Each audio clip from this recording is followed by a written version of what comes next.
And again, we're going to be listening to the first speech of a new member, so I would ask members to listen in silence, and I give the call to the Honourable Charles Smith. Thank you, Madam President. First of all, Madam President, may I congratulate you on your election, and I look forward to working with you in this place over the next 4 years. I would also like to thank all the parliamentary staff members who have been most helpful and accommodating throughout the transition period since the election. I congratulate the Leader of the House on her recent appointment, and I also congratulate all the new ministers, parliamentary secretaries and whips. They have a very important duty to carry out, and I wish them well in their endeavours. Political allegiances aside, all of us in this place have an obligation to serve the interests of our constituents and speak on their behalf. We have been entrusted by the people of Western Australia to perform one of the most important duties in public life. The Westminster form of government that we inherited from Britain has served Western Australia well since the 19th century. And as elected members of the 40th Parliament, we have an obligation to respect the enduring traditions and uphold the integrity of this place. I also wish to acknowledge the traditional custodians of this land on which we are meeting, the Whadjuk people. I would also like to acknowledge the early pioneers and their descendants who laid the foundations of modern Western Australia. Today, like others before me, I speak for the first time in this House with a variety of emotions. But above all, I have a great sense of opportunity, and I'm incredibly grateful to have been given this opportunity to represent everyday Australians, the forgotten people who Sir Robert Menzies defined so well in his famous radio broadcast in 1942. I'm one of the many West Australians who made the choice to move to this great state from elsewhere.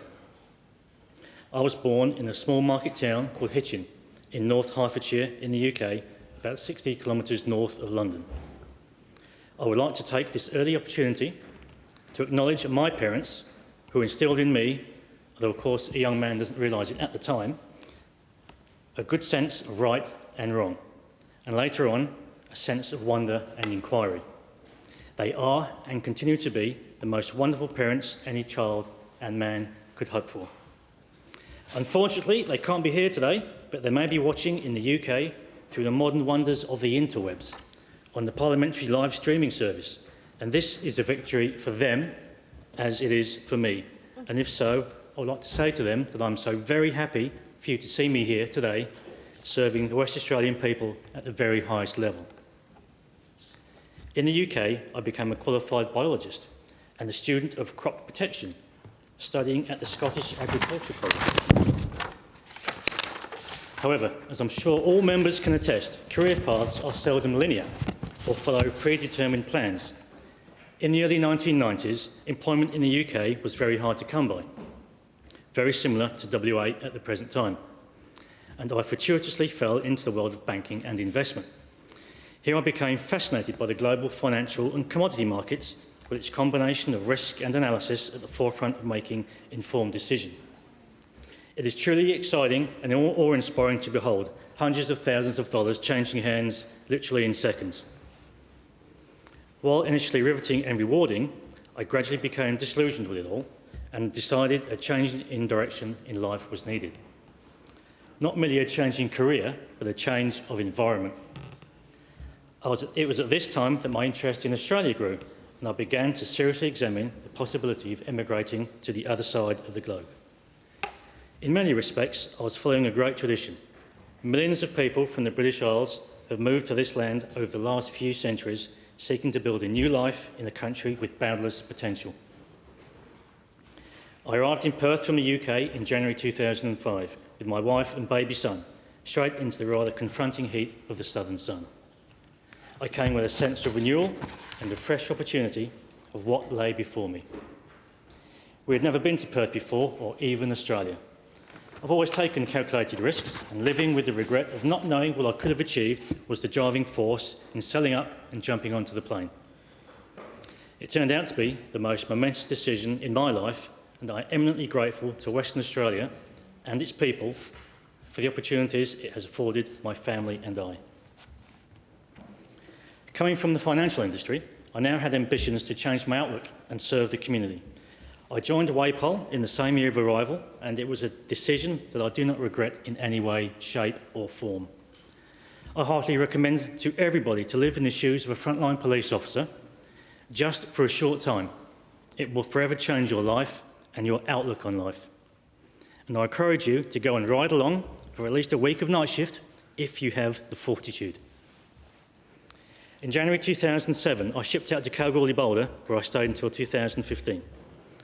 The goldfields was an entirely different world to what I was used to, but in time, I began to appreciate the region and its colourful collection of characters. I remain convinced that Western Australia's eastern regions are underdeveloped and offer immense economic potential. I also believe that people in regional WA quite rightly feel undervalued and ignored by the major parties, who often seem obsessed with issues that only people in wealthy inner city suburbs actually care about. While stationed in Kalgoorlie with the WA Police, I had the fortune of meeting Mr Dave Grills, a former member of this place. Mr Grills deserves a special mention, as this meeting in Kalgoorlie ultimately led to a warm friendship and my reinvigorated interest in politics, and it culminated to my election to this place. As a police officer, you get to see life, real life. You witness the worst, and sometimes you witness the best of human nature. Through working in the real world, I have a good understanding of everyday people's concerns and what the important issues are. What I and my party represent to people is common sense, hard work, understanding and traditional values. I fear that too many people within the political and media classes are detached from ordinary people and tend to look down upon those who do not share their so-called progressive values. At the state election just over 2 months ago, the public of WA overwhelmingly expressed their dissatisfaction with the previous Liberal National Government and voted for a change of direction. It was a sweeping victory and total disendorsement of the former Premier and his cabinet. The size of the swing indicates that people will resoundingly turf out governments that failed to deliver. Voter loyalty to the major parties is disappearing, and people will no longer vote for a party simply because that's how they've always voted. In my observation, that many West Australians are utterly fed up with the all-talk, no-action career politicians and are tired of hearing the same old promises from the same tired old politicians who never produce any results.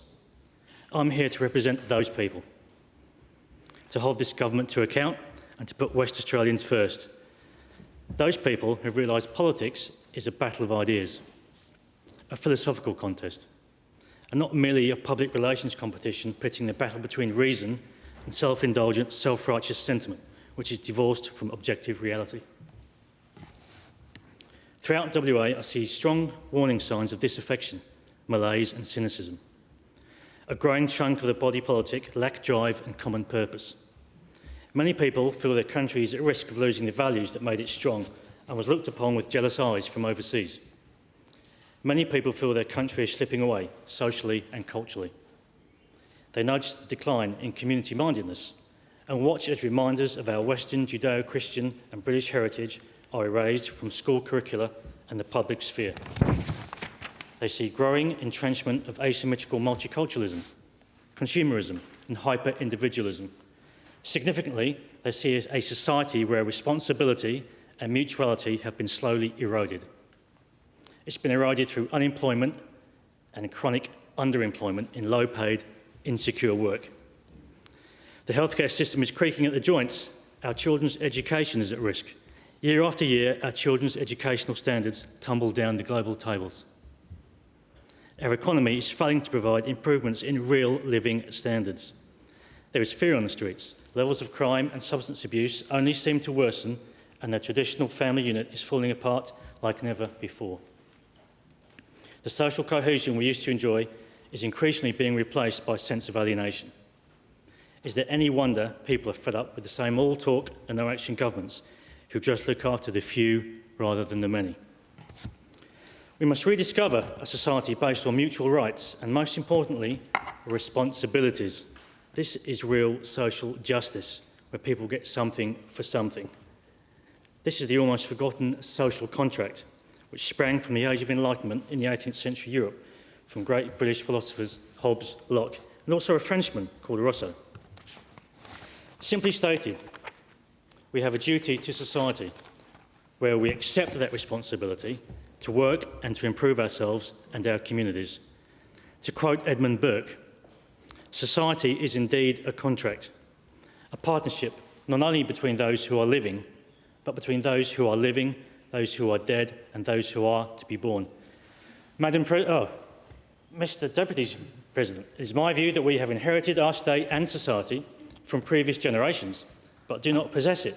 Rather, we are temporary custodians, tasked with conserving a precious inheritance, which will in turn become a future generation's inheritance.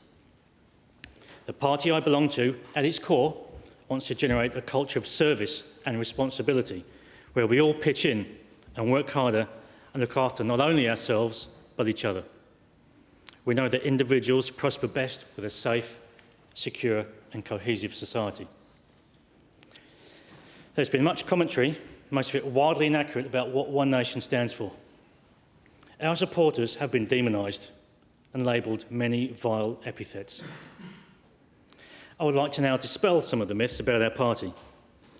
One Nation is comprised of working and middle-class Australians whose basic decency, quiet patriotism and traditional moral compass and vigorous work ethic defines them as the heart and soul of our society. One Nation serves as a voice for those who feel they have been forgotten or abandoned by the major parties, which now seemingly, increasingly, seem to pander to special interests and vocal minorities. The great Australian historian Geoffrey Blaney once warned, the more emphasis that is placed on the rights of minorities and the need for affirmative action to enhance those rights, the more is the concept of democracy, the rights of the majority, in danger of being weakened. Mr. Deputy President, for our democracy to remain strong, establishment politicians cannot afford to keep ignoring a large chunk of the body politic. I would now like to turn my attention to the East Metropolitan region, which I've been given the great honour of representing. I'm immensely grateful to the people of the East Metro region, which encompasses Armidale, Bassendean, Belmont, Darling Range, Forestfield, Kalamunda, Maylands, Midland, Mirrabooka, Morley, Mount Lawley, Swan Hills, Thornley and West Swan. There are a number of serious challenges confronting the fast-growing communities in the electorate. Wedged between the inner city and regional areas, communities in the East Metro region could be described as the ignored middle children of West Australian society. Despite grand promises from successive governments, residents of Perth's outer eastern suburbs continue to lack access to the infrastructure, services and jobs that inner city residents enjoy. As a resident of Aveley, I can attest to the nightmare that is the daily commute on our clogged eastern roads. Unfortunately, the situation is only set to worsen, with predictions that the population of Perth and surrounds will swell by around 75% to 3.5 million, largely due to the high immigration policies pursued by the major parties at the federal level. As the 2016 Perth and Peel at 3.5 million planning document noted, this rapid, forced population growth will place increased and unsustainable pressure on our natural environment, our economic well-being and our highly valued way of life. I'm obviously a migrant myself, and I understand that some level of immigration is desirable. However, I do not believe the current rate of immigration-fuelled growth is sustainable nor beneficial to the pre-existing population. We have seen over the last decade how incumbent residents have borne the costs through greater congestion on roads and public transport, as well as more expensive housing and reduced amenity. Perth's freeways have become car parks, our trains overcrowded and our schools and hospitals overloaded. Residents seeking affordable housing have been squeezed out to the urban fringes, far away from employment and services. The huge infrastructure costs associated with this population growth has also forced increased state debt borrowings and unpopular proposed asset sales. And yet the plan from the established parties is to continue the policy of high migration without any real measures to cope with the influx. To put it mildly, this is a recipe for disaster. Western Australia urgently needs its own population policy aimed at protecting the quality and way of life of the existing population. We also need new ways of funding infrastructure in WA in order to ease crippling congestion, lift productivity, generate economic growth and jobs and keep our assets in domestic hands. Another major issue facing communities in the East Metro region is the volume of crime, not only reported but actually committed. In particular, I'm talking about burglary, assaults, domestic violence and alcohol-related incidents. I have a strong commitment to the rule of law and order. I do believe that there is a strong community perception that our criminal justice system and our corrections system is a failing and dysfunctional one. From simple observation, it's obvious our courts have slanted too far in favour of the accused and no longer reflect the views of everyday Australians. Our communities want to see more robust sentencing from magistrates and judges, and they are rightly perceived to be consistently out of touch with community expectations. When magistrates fail to meet community expectations, they are in danger of losing their legitimacy. I fear we have reached that point. Those who commit crime have no fear of the police, they have no fear of being caught, and they have no fear of going to court, because the chances are they will receive very little in the way of any punitive measures against them. The fact of the matter is the law, in most cases, is adequate in that it contains provisions for magistrates or judges to impose a custodial sentence. However, in many cases, the sentencing is perceived to be excessively lenient to the crime committed, and there is a view amongst many lawyers and judges that society is to blame for the crime rather than the offender, and this has to stop. This approach to crime has created a society without personal responsibility, where there are no consequences to bad behaviour in schools, bad behaviour on sports fields, and bad behaviour in public life. It's created a society of excuse makers and blame shifters, where criminal or bad behaviour is seen as a less favourable career choice. It's taken away people's responsibilities for their actions. I believe individuals should be held fully responsible for their actions. Committing crime is fundamentally a matter of rational choice. It will be my role in this Parliament to send a strong message of support to the police on the ground, who do such a difficult job so well with little resource and support from successive governments, and in particular the judiciary. I will be seeking to increase the number of police on the front line and secure the health, safety and welfare provisions our police so desperately need. It really is tough enough. Our police deserve access to adequate resources. To improve law and order, we need to ask, what are the ideological aims of policing? What are they? Crime control? The protection of citizens and their property? The upholding of justice? The denunciation of criminality? The maintenance of order? I would suggest the police are currently fail all these tests.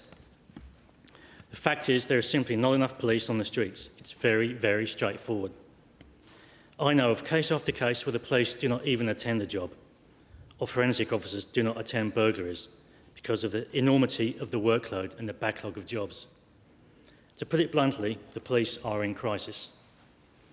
I fully support the call for an additional 1,000 police officers over the next 4 years and the associated resources required. If you don't believe crime is out of control, again, I invite you to ride along with the police. Policing is by its very nature difficult and dangerous. Police make mistakes and get it wrong. Police officers have to live the rest of their lives with decisions that they made in a split second. Rarely do you see good things when policing, and because of that, you become cynical, which makes you seem hard and uncaring. Policing damages good people. When they leave the service, every police officer has issues that they must rationalise before moving forward. Some, sadly, never rationalise them. Many members of the police have been treated absolutely disgracefully, having been left to fend for themselves after being medically retired. Why is it that the police do not have a tailored workers' compensation style scheme? I want to see a scheme to be introduced as soon as possible, with retrospectivity to give peace of mind to those who are currently living a daily struggle. Every police officer of some years' experience carries with them post-traumatic stress disorder of varying magnitude. The rate of mental illness, especially depression, divorce and anger issues are simply not acceptable for those who sacrifice to serve and protect with very little reward. I would like to recount to the House a short story of a former police officer's life that fell apart after witnessing too much trauma and distress. I'll keep her real name secret, so I'll refer to her as Nikki. At the age of 20, Nikki joined WAPOL following in her father's footsteps. She served 15 years doing pretty much what every frontline police officer deals with today. She witnessed death, violence, car accidents, families ripped apart by alcoholism, drug addiction and domestic violence. Towards the end of her career, Nikki noticed she was racked with sadness and mood swings, and she should relieve some of the trauma she witnessed. She eventually admitted to herself she could no longer do the job, and she was medically retired. She was told by doctors she was experiencing depression and post-traumatic stress disorder. Nikki suffered with excessive suicidal ideation, along with the breakup of her marriage. She became mentally unable to work and relied upon a disability pension to get by. 8 years after being medically retired, she was eventually referred to a PTSD specialist and admitted to hospital, where her finances went from bad to worst. She had to declare herself bankrupt. Needless to say, the effect of Nikki serving in Wapol has been devastating on her and her children. The whole family is in counselling and they struggle through every day. After experiencing severe mental illness that sprang directly from her work, Nikki, like hundreds of others, are just left out in the cold to fend for themselves. Is this how we treat those that serve and protect our communities? Every state in the Federation has a workers' compensation package for their police, except WA. I'm sure honourable members will agree it's now time to change that. I, along with my colleagues, will offer to assist in the passage of government legislation, but as a One Nation member, I will continue to assist on certain conditions being met. Conditions that bring the very best outcomes for WA and my electorate. Our support for the government will not be taken for granted, and we will reserve the right to vote against any or all government legislation. This new government has talked about putting West Australians first in terms of local content provision and employment. We want you to see them now deliver on those promises. I would also like to see the government ensure West Australians receive a fair return for the exploitation of our mineral and energy resources. WA has an abundance of natural gas, but we are failing to properly capitalise on this natural advantage. We must make sure sufficient reserves of gas are set aside to meet the current and future needs of the local economy. We must also make sure that local companies, workers and communities benefit from gas projects and that the state receives sufficient revenue. In closing, it is usual and right in an inaugural speech to also thank family, friends and supporters. Firstly, and most importantly, I thank my wife Helen, whose love and support knows no depth. I thank my children, Tristan and George, for their enthusiasm, my parents, Mike and Myra, and my brother Andrew, all of whom encouraged me to stand up in the face of abuse, insults and lies from political opponents. You are my driving force. Without support and guidance from the following people, I would not be standing here today. I thank Ron McLean and Mary Louise Daniels, Senator Pauline Hanson, Lincoln Stewart, George Copley, Sonia Dixon, Jenny Bennett and Sandra Old. I'd also like to acknowledge my One Nation WA parliamentary colleagues, Colin Tinknell and Robin Scott, for their encouragement. Finally, I thank my supporters who came out to volunteer on election day, who were verbally abused and bullied in the name of our democracy. You are true heroes to stand up for your beliefs and values in the face of that hostility. With your continued assistance and support, I hope to achieve the best possible results for the people of the East Metropolitan Region and Western Australia. Thank you.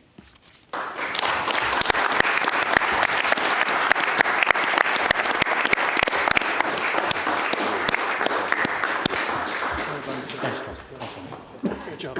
Thanks, mate. Well done. Thanks, Don. Thank you very much. Look forward to working with you. Thank you. And you. Thanks, Martin. Appreciate it. First one down. Thanks, Don. Appreciate it. Well done.